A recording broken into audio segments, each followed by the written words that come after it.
now into the various security services. We have details as the minority demands an immediate cancellation of that secret exercise. Also, is Ghana at a governance standstill? Tonight, we hear from the Dean of University of Ghana School of Law as he claims the country's constitution is wholly inadequate to address the modern needs of citizens.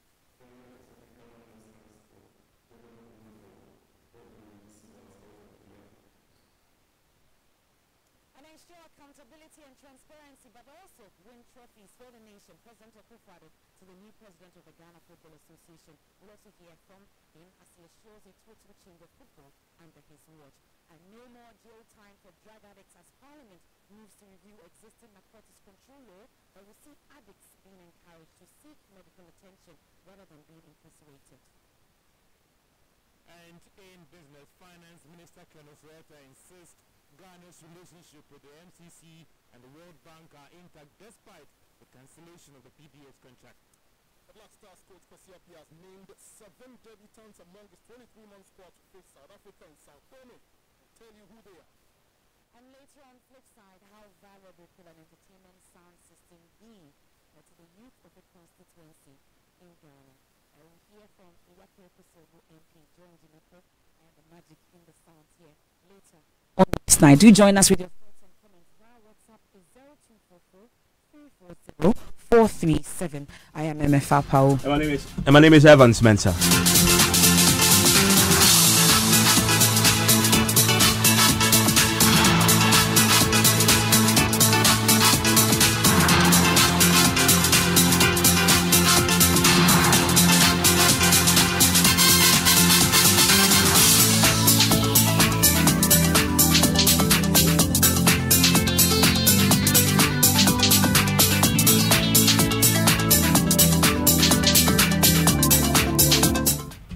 In our very first story for tonight, the minority in Parliament is alleging that government is secretly recruiting party members into the Ghana Police Service, Prison Service and the Immigration Service. The minority claim that these institutions have not issued advertisement for any recruitment exercise, yet some selected members of the party have gone through medical screening. The minority is demanding the immediate cancellation of the ongoing secret recruitment by the NPP. James Agalga is minority spokesperson on Defence and Interior. In specific reference to the police, sometime in 2018, the government of President Akufo-Addo announced that financial clearance had been given for the recruitment of 4,000 personnel into the service.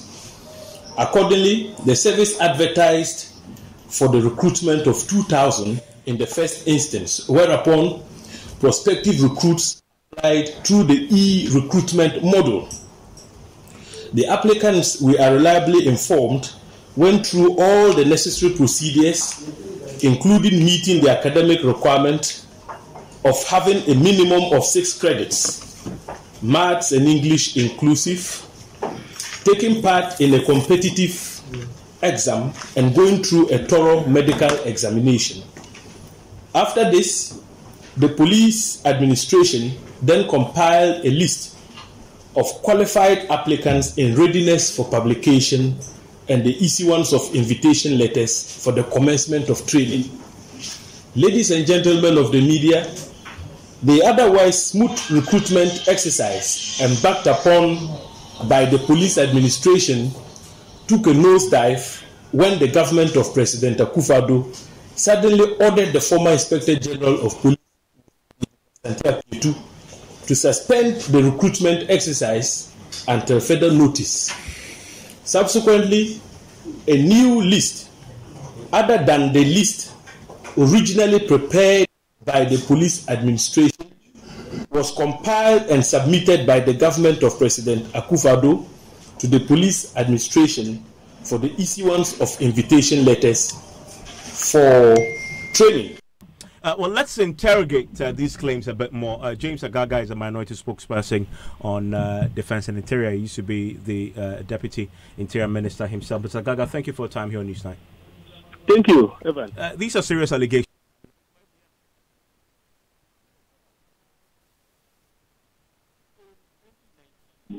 Sometime last week, the police service has been inviting certain individuals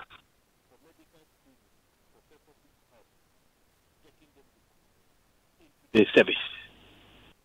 Same can be said about the prison service and the prison service. The irony is that even though people are being invited for medical screening, etc., in 2019 there has been no advertisement. I repeat, there has been no advertisement for recruitment into the police service, prisons, as well as the immigration service. That is a fundamental breach, because there is a procedure for recruiting personnel into the security agencies. First and foremost, you would have to advertise for qualified applicants to apply to the e-recruitment model. You go online and apply. If you are qualified, the computerized system would declare you as such. And then it goes on and on and on until you pass the medical examination, and then you are admitted into the police training school or the immigration training school for purposes of training. Mr. Gaga, so you said there's no formal recruitment into the police, prisons, or the immigration service as we speak? There has been no advertisement. Yes. And yet we have unimpeachable evidence that people have been invited by the police for medical screening for purposes of being recruited. The immigration sometime last week did same. They invited a number of individuals for screening for purposes of getting them recruited. How many people are you alleging have been invited? And all the immigration service is hoping to recruit 700 junior officers and 150 senior officers. That is with the immigration service. And the police? The police had financial clearance in 2018 to recruit 4,000 personnel. They were only able to recruit about 2,000 roughly. In circumstances that was even unacceptable. I've said in the statement that the police advertised in 2018 to have 2,000 personnel recruited. People went through the process till the very last moment when they were supposed to be issued with invitation letters for training. The process got truncated. So the list at that time, which was prepared by the police, was replaced with another list from government. So a list other than the list that the police had regularly prepared was set aside. You have a copy of this list? Oh, Evans, we can furnish you with a copy of the list. So I mean, you have a copy of the list. We can furnish you with copies. I mean, you did a press conference, but you didn't produce it. Evans, I sounded a warning that these facts are facts. They are unimpeachable. No, but I mean, you said. I'm just asking. Evans, you have the list, this secret list. You did a press conference. You didn't hand it in. To show that this is the list we are talking about. I wouldn't, but we want a formal denial, and then we can escalate the matter to another level. You want the government or to formally deny before you produce? We as minority have put something very important and crucial. An allegation that you haven't supported with any evidence. An allegation. I have said categorically that only sometime last week I have been specific that certain individuals were invited for medical screening for purposes of being recruited into police, immigration, and prisons. I have been very specific. Yeah, you may have been specific, but you keep on talking about an invitation letter. Do you have a copy of that letter too, to these recruits that you talk about? Look, sometime last week, we actually sent people to go to the prisons training school. In fact, even the immigration service actually did their screening at the prisons training school. That is mind-boggling. We'll come to that, but I've specifically asked you, Mr. Agaga. Mr. Agaga, please, if I may, I've asked you specifically whether you have a copy of this invitation letters that were sent out to these recruits for the screening exercise. You wouldn't see them because the exercise is done in a manner that is very opaque. That is why we have said in the statement that the whole exercise is being done secretly. So how are they invited for the recruitment? How are they invited? We have our sources. Officers, some officers within the various services are very mad at what is happening. So how are these recruits invited, Mr. Agauga? They were not written to. How were they invited? They were called? Information we stumbled upon, we actually sent emissaries to the prisons training school to see at first hand whether indeed people had converged for purposes of being screened or not. And our findings were very positive. And so you are basing... And question the prison service and the police service, whether sometime last week they have commenced the screening of people for purposes of recruitment. And if they're able to deny, then you can say we are misleading the public. So you said this happened just last week. How many people? How many people exactly from your check, since you say you saw them? Our statement is very clear. We have said in the statement that the exercise is ongoing. Ongoing. So how many people so far have been screened for this recruitment? Because of the manner in which it is being done, I cannot give you figures, but it is an ongoing exercise.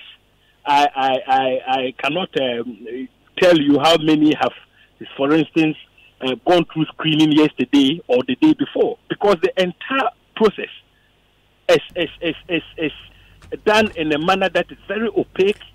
It has never happened before. You don't do that. Okay, so you don't know exactly how many, yet you say that they are new recruits. You are sure they are recruits. They may have been undergoing a screening exercise at where you say they were, but how sure are we that they are indeed new recruits and they were secretly recruited, like you're saying? We're saying that at the end of the day, these people are going to go to the police training schools, the immigration training schools, as well as the prison training school for training. I want to bring in your colleague on the Defense and Interior Committee, Mr. Collins Amankwa, who is the vice chair of the Defense and Interior Committee. Mr. Amankwa, you also on the same committee. You get briefings. Parliament is in session. Are you aware of any such secret recruitment into the services? Well, Evans, thank you for this unique opportunity. And let me commend you for subjecting my colleague Agaga to street proof. And he was fumbling because his piece is full of propaganda, and he failed once again to adduce evidence to that effect. To the best of my knowledge, the current administration is not conniving with the security agencies in terms of recruitment. And for whose interest it says that the government would compromise on the security of the people, that is far from truth. You see, Evans, Agaga is saying that the whole process is shrouded with some level of secrecy. And I'm surprised that he's making that assertion that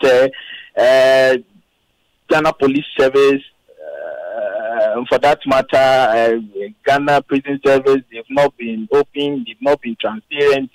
In terms of recruitment, there are standard, criteria when it comes to one who qualifies for enlistment. No, then, and I'm sure that is exactly his point. That standard procedure has been violated in favor of a politically motivated one that doesn't respect the procedure that you just talked about. Violated by who? He says with government influence. Official lists have been put aside for this list to be pushed through. Listen, that is not true. I don't know where the recruitment exercise is taking place. And to the best of my knowledge, recruitments are not being done at Jubilee House, neither is being done at Parliament House. The fact of the matter is that police, let me talk about police, which is the principal law enforcement agency in this country. Now, when it comes to recruitment, they have laid down procedures, and has selection board. And I don't want to believe that there's any government appointee who is serving on that board. So they say he who seek for equity must do equity. Agaga failed to back his claims with evidence. So it's like now he has thrown, propaganda around, dragging government to response, which for me, had it not been the respect I have for your platform and you yourself, Evans, I wouldn't have, wasted my productive time on such frivolous, lifeless, and bogus allegations. Coming from a whole minority group in parliament. Mr. Agaga, so the evidence you claim you have, and with the seriousness of allegations you put out, what is it that you intend to do about it? You are a ranking member with some influence on the committee. Evans, we have asked the president to order a cancellation of the secret recruitment that the security agencies have embarked upon. That is our first demand. We are also saying that the president should rid the recruitment process of cronyism and nepotism. That is the only way our collective security can be guaranteed. So these are demands we have made. We wait to see in the coming days how the president will react to our demands. If he doesn't take concrete steps to cancel the secret recruitment exercise that is currently ongoing, as the minority, we have several tools at our disposal. Such as? We will escalate the matter to the next level. Which will be? Well, the leadership of the minority clearly have given strong indication that if this matter is not resolved, a motion would be taken.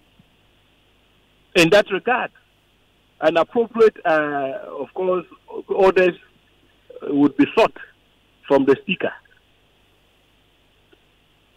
I'm grateful that you joined us. That is James Agaga. Earlier you had Colin Samakwa, who is a deputy on that same committee. We'll be checking with the various agencies mentioned, the police, the prisons, also the immigration service. We'll check with them shortly if indeed there is any overt or covert recruitment happening into these services. Stay with us as we do that check. Still listening to News 9 on Joy 99.7 FM. Well, MF, I know you love your chicken and you love your rice. Well, today there is you don't the rice, no. Oh yeah. I've forgotten that you're doing keto. That explains. But you definitely love your chicken. Yes, I do. You definitely love your chicken. I do. Well, there's a 3-year plan that will eventually ban the importation of chicken, poultry.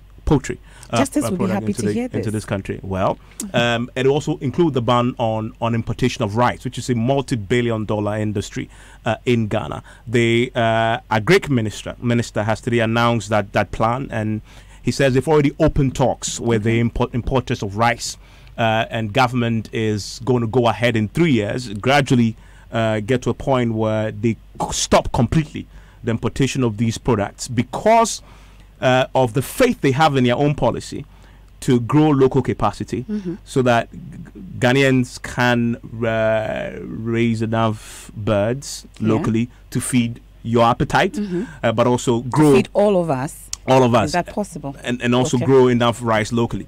Listen to him. He's been speaking in this exclusive interview in a yet to be heard conversation on PM Express, which will be heard fully later tonight. To them that although in those days everybody closed their eyes to it because there was no local nothing, but now the industry is awakening to its potential. So we have to protect the local farmer against the farmer of America and Brazil. And in what ways exactly are we doing this? We are doing it. I'm talking to them. For instance, on Monday I had a meeting with the rice importers, all the 15 biggest rice importers in the country. I told them, look, this is what government is doing. We are a private sector government.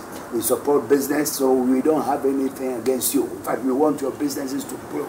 But we think we can do it with local production, giving jobs to our farmers and creating the jobs for our youth and so on and so forth. They understand. But now it's a mechanism. You see, you have to be able to engage. And we're doing the same thing with the poultry importers. So you're trusting that they will do it? No. Without government wielding the policy and the cane on top of their head? We are buying time. We want to establish the local capacity to produce what they are importing. Once you have the local capacity, then the plan is what? Oh, yeah, the plan is that we say, hey, guys, stop.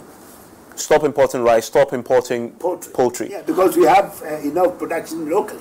But until you have production locally, you're just punishing the And your plan is to turn this around in 3 years? Yes. So you're saying that in 3 years, if all goes well, yes, we will have a situation where we will stop importing through policy? Yes. Stop importing rice? Yes. Stop importing poultry? Yes. That is ambitious. No, you always say this. When I say ambitious, I'm talking about over-ambition. Ghanaians are very timid.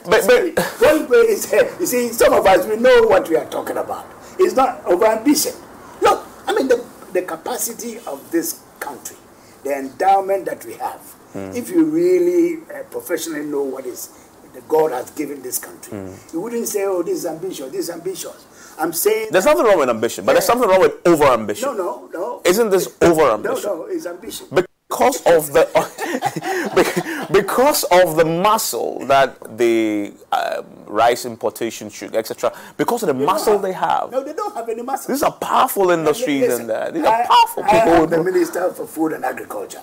They have to come to me by law. If we were to implement the law strictly, where is their power?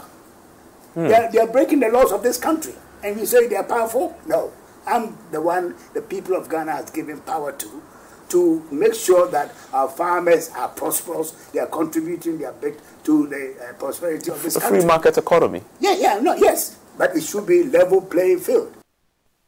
That is the Agric Minister, Dr. Osifria Koto. I want to bring in the General Secretary of the General Agricultural Workers Union, Mr. Edward Kariwe. Mr. Kariwe, thank you for time here on News 9. Yeah, thank you too, and good evening to your listeners. Your reaction to this announcement?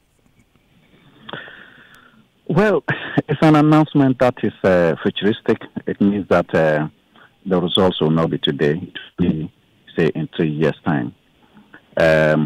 So why will we start celebrating today when in actual fact it has to take about 3 years? It will be better for us to wait until when the whole program is implemented. Then if there's celebration, we can do that. Because I'm saying this because we have had a number of policy promises in the past by our public officials in many different areas. But as we sit today, all of us can attest that most of those promises did not work. This has been tried, well, not exactly in this form. I remember back in the day, especially when it comes to poultry, government have tried different policies to protect local farmers. It hasn't really worked out. Yes, you see, the government has a responsibility to protect local farmers and to protect any other person who is doing business in this country. That we want government to do. But you see, we should not also look at it as though Ghana is an island, and that whatever we want to do, we can just do it without recourse to our neighbors, without recourse to the policy framework, international policy framework that we are hooked onto.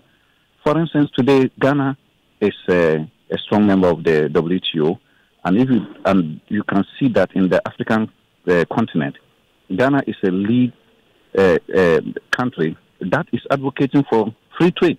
That is why we have done all that we wanted to do to make sure that we host the head office of free trade area.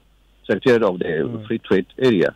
So one question would be, if you are going to ban, are you going to ban the rice from coming from the Côte d'Ivoire because you think you have now got the capacity to produce? If you have the capacity to produce, then you should allow your farmers to make a competition with other produce that is coming from outside. Yeah, so I mean, Mr. Kariwe, now you make an important point where the minister touches on. His plan is, and he says they've already begun talks with the rice importers, alerting them of what is going to come. But his plan is that he's putting in place measures now that he's convinced that in 2-3 years' time, will give us the capacity to feed all the mouths who like poultry products and rice. You work in the industry. Have you seen enough to convince you that in 3 years we'll have the capacity to carry the burden if we ban the importation of rice and poultry and others? One, we have always been looking for an opportunity to support local production and to induce local production. So if any policy that is seeking to induce local production will be welcomed. But it is not to ban. We have never called for ban, because ban also goes with its own challenges. You can ban other countries' produce into your country, and yet you also want to export to them. And more importantly, when you have signed to protocols that you have opened up your economy for free trade. And I'm saying that, well, if in 3 years' time, Ghanaian farmers have been capacitized to be able to produce enough for this country, and therefore it will not be lucrative for people to import rice to this country, that will be left to the individuals at that time to decide. It cannot be a state intervention that I am going to ban. I'm saying that we have gone past that era. Unless you can, state or show with clear evidence that, for instance, a particular product that is coming into your country is unwholesome or has been tainted in such a way that it becomes a public nuisance. Otherwise, you cannot go ahead to ban. If you are talking to your importers for them to stop importing, then that is a different thing. But it's not a ban. Again, let's also look at it from this angle. It's not only about production. If you look at the dynamics of the market, it goes beyond production. To other areas like how do you package your rice, how do you market it, and so many other factors. So until all these factors are addressed, only production will not be sufficient to make even our producers competitive even within the domestic market, and not to talk about the external market. So you cannot proceed on the point that you have produced and therefore you are going to ban. I'm not just seeing that as a possibility. But what is good is that we should work on increasing the capacity of Ghanaians to produce. And that one we should do. And we commend any policy that would come that is seeking to do that. I'm grateful that you joined us. That is Edward Carraway. He is the General Secretary of the General Agricultural Workers Union. Just as we've been speaking, the Senior Minister has been speaking about this in the Northern Regional Capital. My colleague Martina Bugri is joining us on the telephone line. Martina, the Senior Minister has been complaining about how much we spend on importing rice into the country. Exactly so. He met with a cross-section of people of Tamale yesterday at the UDS, where he's talking of the Ghana Beyond Aid agenda, consulting people to get their intake on the agenda. And he says that the MPP says when they came into power, their first term, the then minister said Ghana was importing rice $300 million into the country yearly and wanted to reduce the import. But it continued and continued until date. He said in 2017 it moved from the figure he quoted to 1.35 billion, which he says that it is only a country that is not serious would spend that much importing rice. He says that resources like cocoa, gold, when these monies are raised, instead of using for development, they send it back outside by importing rice. Meanwhile, the country has the arable land and the water to cultivate rice and then reduce this import. And so he's been talking about these in Tamale. I'm grateful, Martina, there. And you want to join myself and the Minister at 9 p.m. on the Joy News channel on Multi TV as we delve into the other issues with the sector as far as the agric is concerned. Let's talk about something that may not be banned anytime soon. It's become the go-to device for connecting to the world. Increasingly, millions of people are getting addicted to their digital devices and networks, creating virtual relationships. As a result, the absence of data, airtime, or battery power for these devices at any given time is creating anxiety and emotional instability in many people in what psychologists say is a condition nicknamed nomophobia. Komladum has more. One individual, several connections and relationships, all made possible today by a simple digital device, the mobile phone. For some, the connections are so broad and wide that a mobile handset alone would not be enough. For either Facebook, Twitter, and Instagram. You find thousands, if not millions of people stuck onto the next available digital device nearly all day. Within 24 hours, I can say I use my phone like 20 hours of it, which is very, very bad. I can't do without my phone. I'm very addicted to my phone. Like, I can't do away with my phone because my phone is my everything. But a real problem for many of us emerges when we run out of data, airtime, or battery power at any point in time. I talk to my phone, so if my phone is not there, then I'm lonely. You feel depressed? It's a little depressed because I don't have anybody to talk to. I'll feel sad, because it's my topmost source of entertainment. Maybe I'll go mad. Yeah, because my phone is everything. And that is what psychologists are talking about. No mobile phone phobia, simply nicknamed nomophobia. Clinical psychologist at the Guidance and Counseling Center of the University of Ghana, Reverend Father Anthony Amponsa, says the effects of this phobia could be devastating. If you lose that touch of the phone or tablet, you begin to get agitated, the anxiety sets in, and you feel like you are losing yourself just by the mere fact that you are no longer by your phone or your phone is going off. The addiction pathway, therefore, creates that emotional disability. If your phone goes off and you panic, it creates an emotional pain that the brain will not be able to decipher between physical and emotional pains. You feel lightheaded, your blood is not flowing well, you feel tired, fatigued, you might pass out. I bet many of us are walking about only a plug away from a mental condition. But amidst the social media bank are ways of minimizing the impact of the absence of our digital devices. It would be advisable for each person to find a friend or two so that you find touch with reality, so that you find connection with a real human being who, when your phone is off or your data is off, you still have the touch of reality. Try to plan and decide that, okay, I'll wake up every morning, I'll spend 30 minutes checking up on everyone. So when people plan, then it's able to help you get a longer pathway in the brain. So now you know. Oops, let me quickly approve this cash transaction before my phone snaps. What's your own experience with that? I want to hear from you. Send me a WhatsApp, 0244340437. I'll share it with the rest of the world right after business. Still ahead. No more jail time for drug addicts as Parliament moves to review existing narcotics control law that will see addicts being encouraged to seek medical attention rather than being incarcerated. There are sick people whose place is in the hospitals, it's in the rehab homes, maybe the psychiatric hospitals, not prison. Talk of accountability and transparency when two presidents met, the president of the GFA and the president of the Republic of Ghana. We have details of that after business. Hello, George. Hi, Evans. And the finance minister has been talking about PDS. Oh, what did he say? Well, he's saying that the relationship between Ghana and the U.S. and the World Bank, they are intact despite the cancellation of this. And we'll tell you more on that one. Evans, what about being asked to pay tax on your uncompleted building and that idle land? I'll get you more details on that one from economist Kwame Pinion. The business news on Newsnight is brought to you by MTN Business.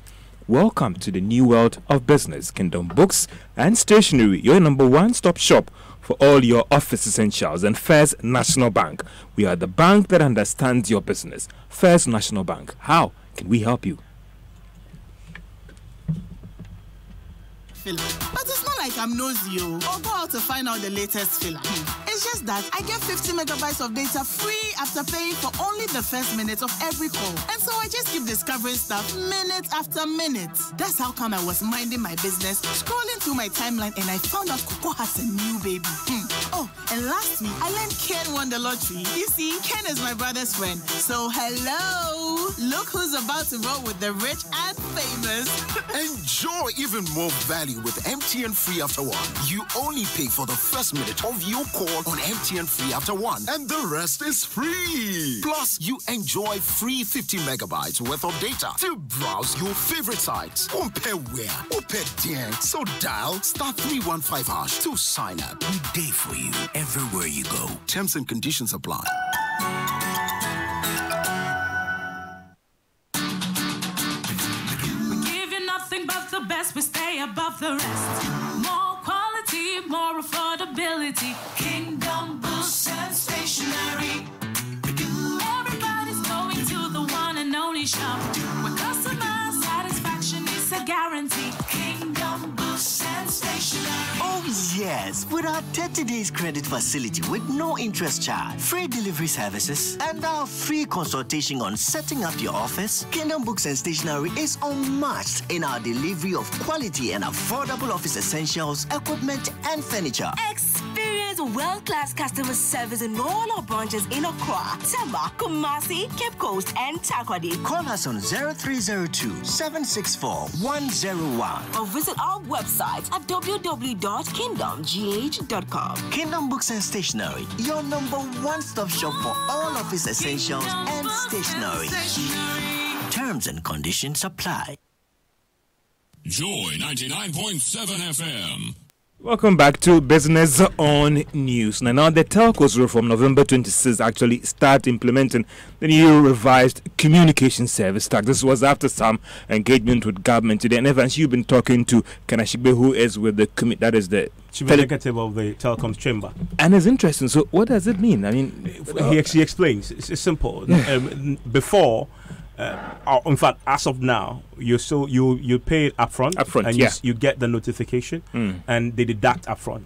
What is going to happen from the 26th of November is that you pay the same tax, 9%, but you pay as you talk. Pay as the you time. Talk. Yes, that you communicate. Yeah. So it's just like all the other taxes that is already on your credit. Yeah. You don't see it, but it's taking for government, and so what will possibly happen is your credit will run out quicker. And I was coming to one question about the impact of this on the bundling, because that is seen as more cheaper compared to just paying as you just browse with this whole bundle thing. What about that one? You remember there was a directive on the bundle as well, which is that the bundle should not expire. Well, Ken Ashigbe tells us that they're still in conversation with the government on that. They haven't settled on this yet. I pointed out to him that was a directive and it was non-negotiable. He says, well, they're talking about it and they haven't put that in the statement. Evans, you know, one thing that the telcos have complained about is, if you quote, calibrating or configuring their systems to comply with these new arrangements.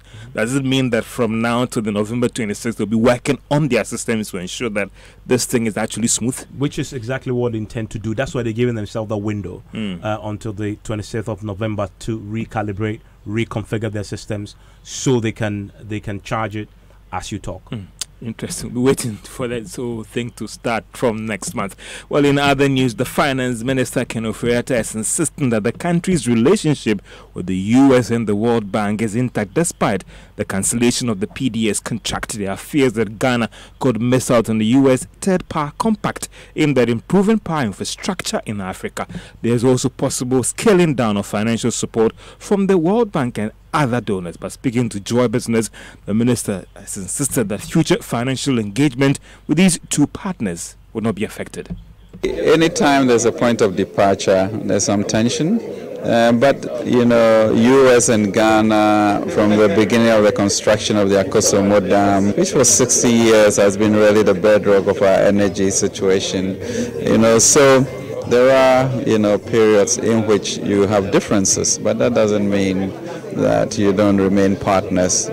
I think I had a quotation from Kennedy which mentioned, well, not to worry about the past or too concerned about the present, but how we go forward in the future as the way to do it. So I think we'll be okay.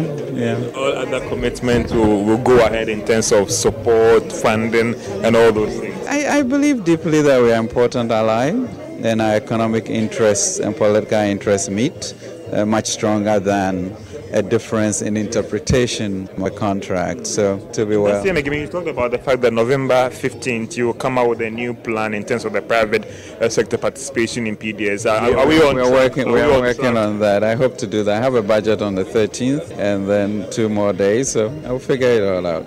Yeah, but people are working on that. We are sure of a new plan that engaged all stakeholders would be excited about. I hope so, but it will certainly be in the interest of Ghana.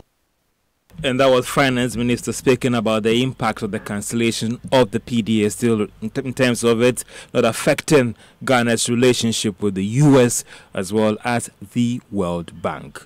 Now, renowned economist Kwame Pieni is proposing some radical measures to help improve revenue mobilization in the country. The renowned economist believed that taxing actually idle lands and also buildings that have not been left completed could help the situation. Let's hear his thoughts and reasons. Macroeconomic stability. How do we make sure that we collect enough revenue? Maybe you go around Accra and see a lot of uncompleted houses. Maybe we should put a tax on uncompleted houses. If you put a house on uncompleted house, then people will make sure they complete houses very quickly to earn income. Land that is not being used. You have land, people are sitting on land, they won't give it out for a bit. Maybe we should put tax on undeveloped land. There are ways we can. You see the districts, they should be able to raise money in the district. You are talking about community activities. We can clean our environment. We can tell the government, this free senior high school idea is excellent. But in our village, don't bring desks. We provide the desks by ourselves. So let's move. How can we move this economy from just talking about macroeconomic stability?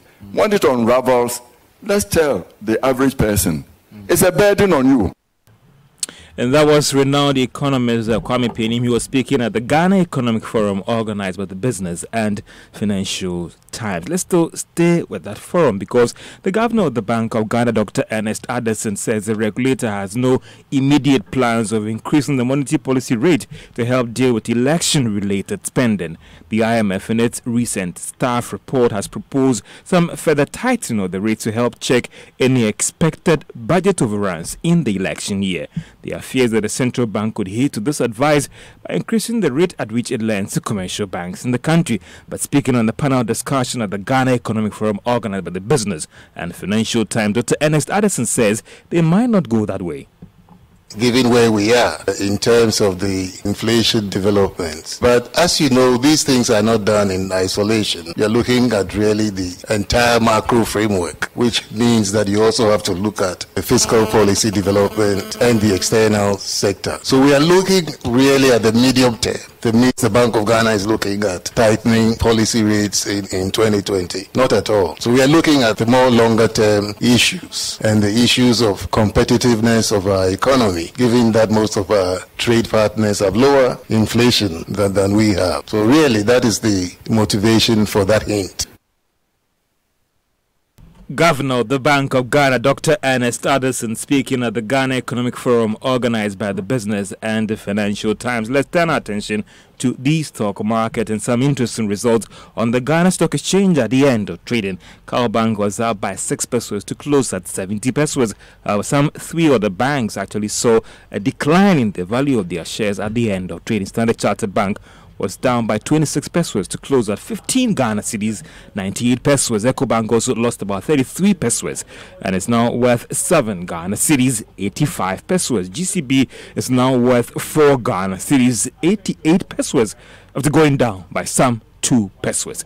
And that is all for Business on Newsnight. And back to you, MFA Apau. Thank you very much, George Riafe, for the latest from the world of business. Some of your comments that you've sent in via WhatsApp is 0244340437. There's one here from Samiti in Kumasi says, this is a complete over-ambitious decision by the agricultural minister. He should stop giving a false hope to our local farmers. He will just say something for the public to hear his voice, he says. Also, this one says the 3-year plan is not bad, but they must start something now. Look at what is happening to fish farming now. Banning import means making efforts to help local farmers to develop as well. Is there anyone being employed secretly? Remember, GRA union as well. Nepotism at its peak.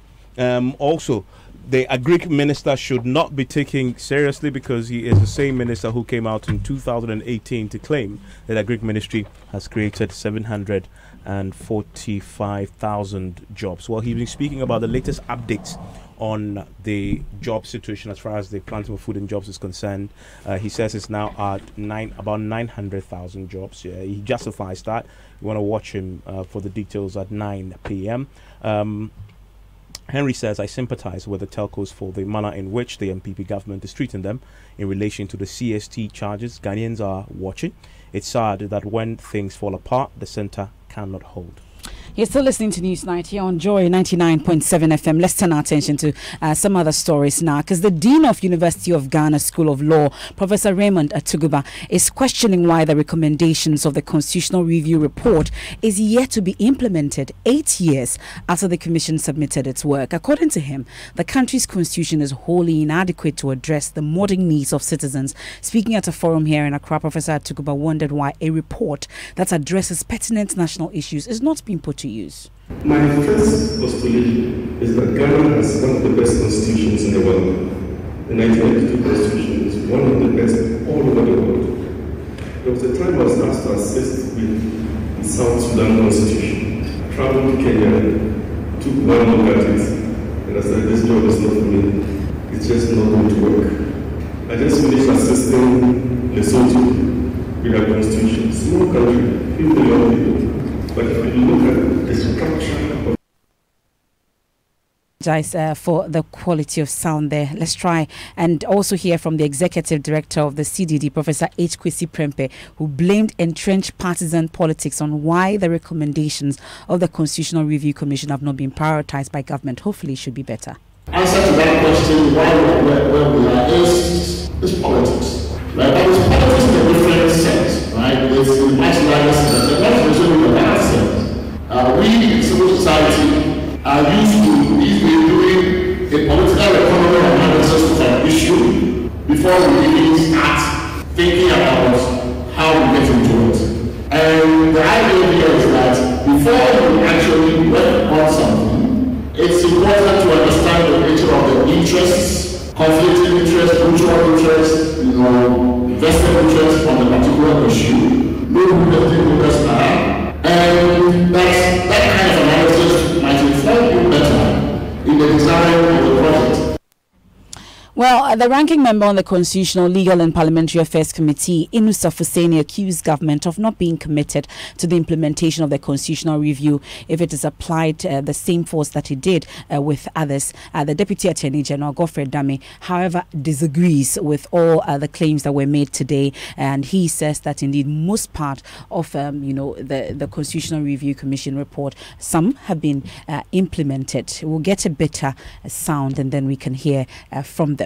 But family and some residents of Takoradi are still in shock following the gruesome killing of the Takoradi constituency treasurer, Mark Ofori. He was shot in his house at Fijai, a suburb of Sekendi, in the western region by some unknown assailants. According to report, the assailants only took a laptop and also went straight to Mr. Ofori's room and took his life. It is imagined that he was vying to become the next regional NHIA PRO, a position he is hoping to take up on Friday before his untimely demise. Police have begun investigations and no arrest has been made yet. But Justice Akwa is the NPP vice chairman for Takoradi constituency, and this is what he told us earlier.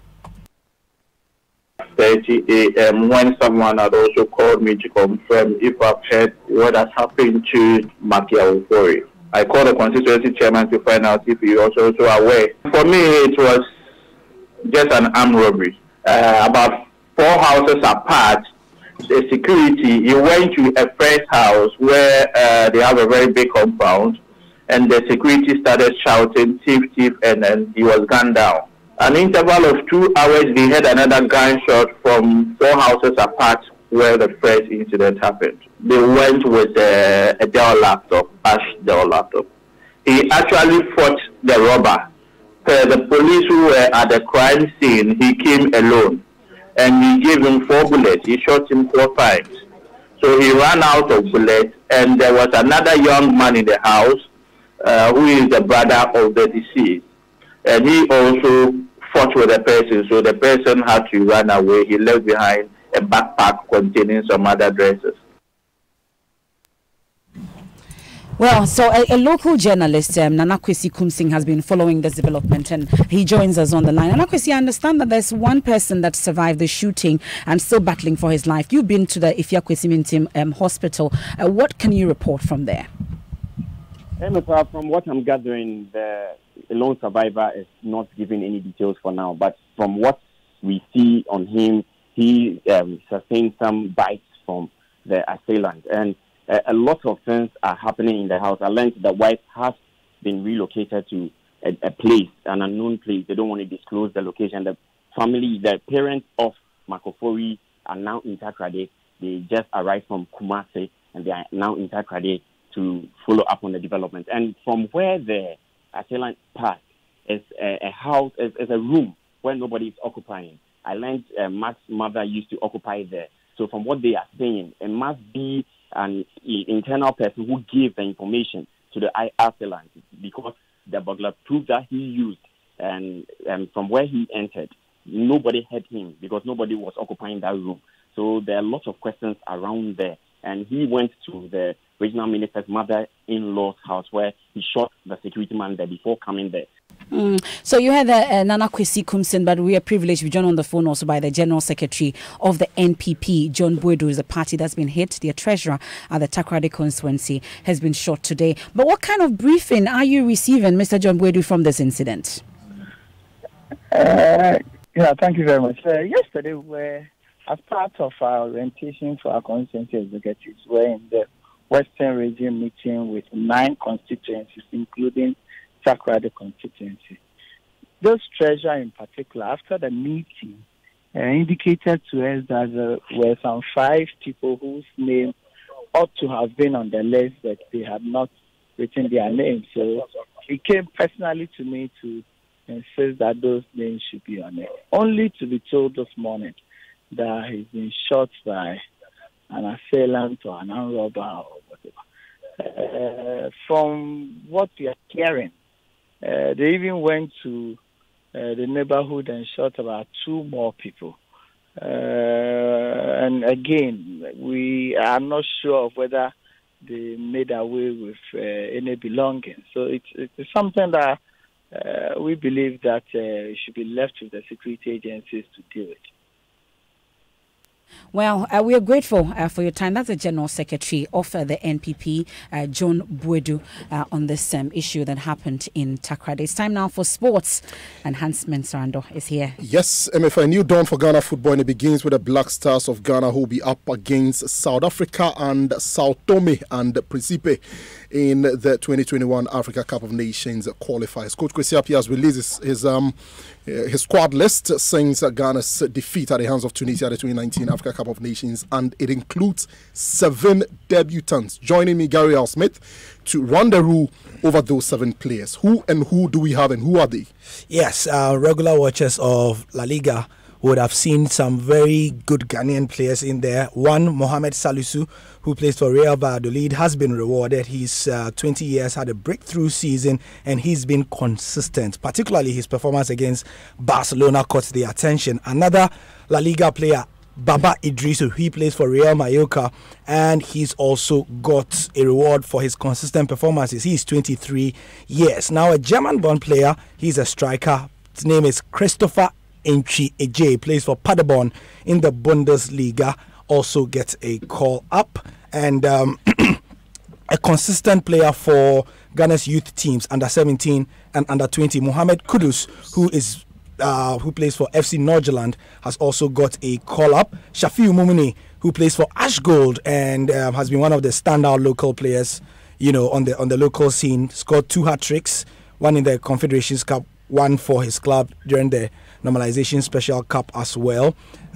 He is there as a striker. And then a name that will be very familiar to those who were watching the Ghana Premier League about 10 years ago. At 15 years, Tarek Jibrin was said to be the next Abedi Pele and all that. Guess what? He's 28 now, and he's now getting his first call-up.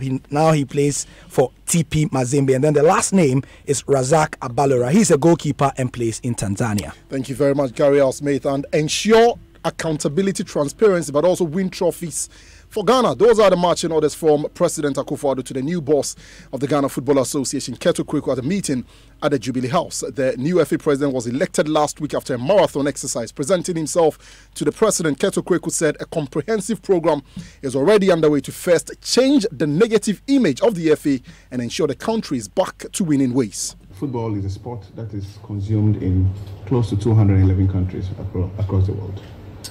And it is a sport that unites our country. It is a sport that offers hope and aspirations to people who we would not normally find from the woods of Ghana. It is the sport that has fed many in this country. Of course, it is a sport that provides many opportunities, including employment opportunities for our youth. For which reason, it is a sport that needs absolute attention. Mr. President, that attention that is needed cannot only be provided by the Football Association. I have said on various platforms that the Football Association and government needs to have what I call executive relationship. We need government to be able to navigate our industry to the promised land. To the promised land, a sexy relationship. I found that rather interesting. Keto Kweku there is the president of the Ghana Football Association. That's your sport. Thank you, Hans. Hans, do you do drugs? Do I do? Drugs. Like paracetamol and... I knew you were going to say that. Yeah. But those are drugs. That's a smart one. They are. You're right. Yeah, what you should have said was narcotics. Not a chance. Not even when you were in school. When I went to school, no way. Okay. No. I was a sportsman, Yeah. Yeah. You didn't do any performance enhancement? Well, I've done, paracetamol to play football. I don't know if that is doping, but... Get out of here. And that's Hans Mensandom. Now, there will be no more jail term for drug addicts. That's if Parliament approves the review of the existing narcotics control law. Under the existing law, use of narcotics is illegal, and very often addicts are arrested and incarcerated. That issue came up in Parliament today. We can hear from Chairman Seth Echampong, who is arguing that incarceration of drug users has so far not yielded any positive results. Reason for the amendment. Fundamental goal of drug policies should be to improve the health, safety, security, and socio-economic well-being of people by adopting appropriate measures to combat illicit crop cultivation and illicit production, manufacture, transit, trafficking, distribution and use of narcotic drugs and psychotropic substances, as well as its associated substances. Drug policies which focus entirely or disproportionately on law enforcement, incarceration, punishment and repression have not succeeded in eradicating supply, demand, and harm caused by illicit drugs on the continent. These policies have led to serious unintended consequences and often disproportionately impact upon the poor and marginalized, while creating a rich and powerful criminal market that undermines security of states. And just before we go, it's time now for Flip Side. And today we are talking music because they say music is food for the soul. And to underestimate the power of music means a lack of appreciation for its value. Apparently, in parts of the northern region, you are a cult hero if you gift the youth an entertainment sound system. Yape Kusogu MP John Jinapo has been telling us more about it. 0 to 100. And they go 0 to 100. Shall I let me tell you something? Last week I was in my village. At that village, Mr. Speaker, I went to commission an electrification project. When I got there, the youth were very, very unhappy with me. The reason being that in the adjacent constituency, a colleague of mine had done very well, and I commend him, by getting them a sound system. And the next village is suggesting, their complaint was that in the night, when the other village engages in playing record dance, all the women from my village, they move to that village. For the white boys, for the church girls, the niggas for the nurses, It sounds funny. I tried to explain to them that, look, I came to commission electrification for you. We have constructed the road for you. And they told me that the road had even exacerbated the situation. Because the asphalt of the road had made it feasible for the ladies to ride their bicycle to the next. Do the dance. Everybody, make us see you do the dance. Do the dance. Do the dance. Everybody. If you were there, I see you jumping on a bus and hopping off to the other constituency. Music is food just for so the you soul. go and dance. Didn't you hear that? But you know how they call those machines? They call them spinners. Yeah. Oh, you know spinners, right? That's what you know. The Kujimo. For the Gamami. The BKK. Very necessary. That's it for News Night tonight. My name is Evans Mensah. I am MFA Pao. Strong and sassy. Up next.